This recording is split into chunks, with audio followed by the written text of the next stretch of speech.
શ્રમદાન કરીને સ્વચ્છતાના આ સેવા સંકલ્પને પરિપૂર્ણ કરીશ.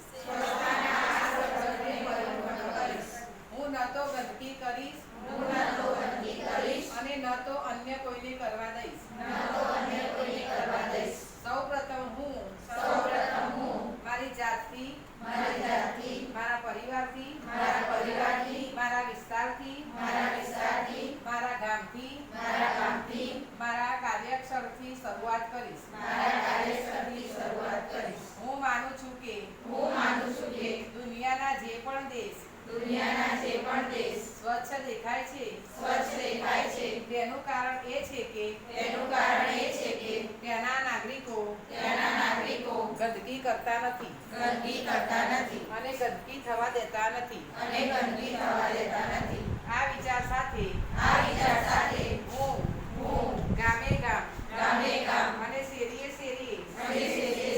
સ્વચ્છ ભારત મિશનનો પ્રચાર કરીશ. આજે હું જે શપથ લઈ રહી છું તે શપથ બીજા 100 લોકોને પણ લેવડાવીશ. હું પ્રયાસ કરીશ કે તેઓ પણ મારી જેમ